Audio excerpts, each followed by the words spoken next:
With one jury judging digital plus social media and influencers, it meant from the outset a distinction had to be drawn between the categories.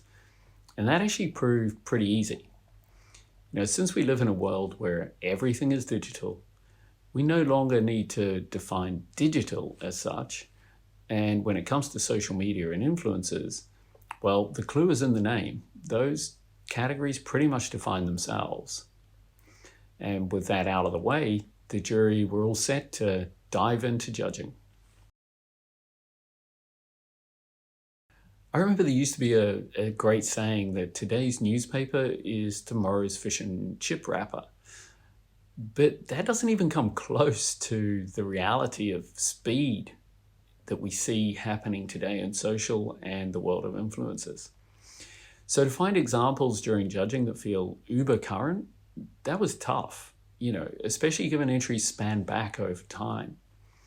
And it's something we ended up discussing as a jury, since there were some really standout projects that perhaps was starting to feel a bit yesterday, given so much has happened since they first dropped. That said, I'll say there's always going to be really powerful ideas that leave a watermark on the cultural landscape of their time.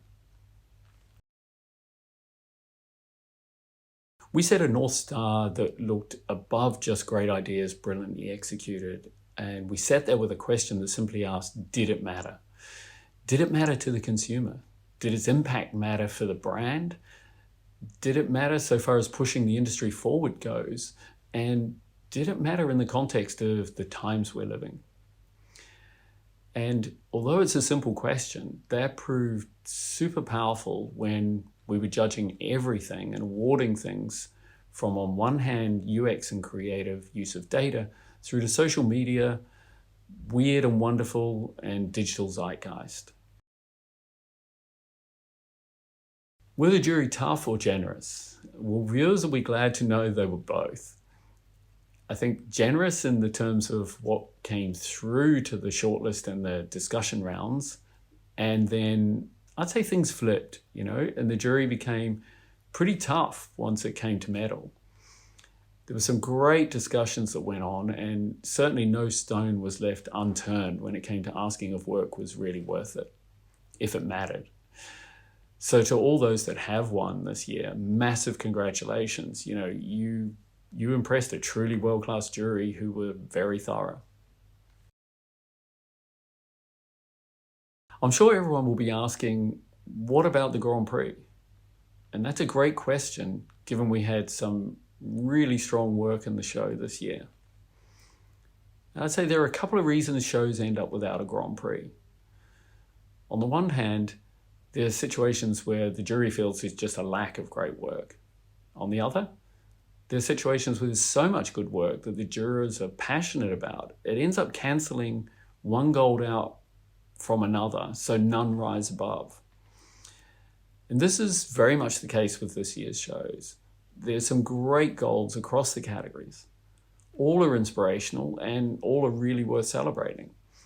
So now, of course, it's up to you to jump in and explore the gold winners, silvers and bronzes, and draw that inspiration to go one better next year. Looking ahead to next year's entrants, well, it was pretty surprising actually this year to see more than one entry making a bold claim for an idea, but never actually showing how it worked in the real world or how the consumer experienced it.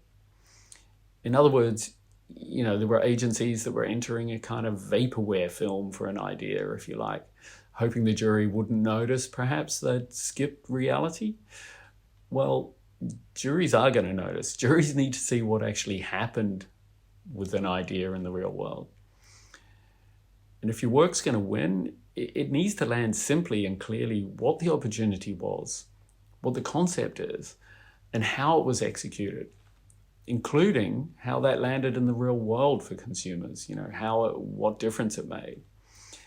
And if you can do that with a strong tone of voice, witty, funny, serious, whatever's most appropriate for the case, you'll probably be in the race. Simple as that.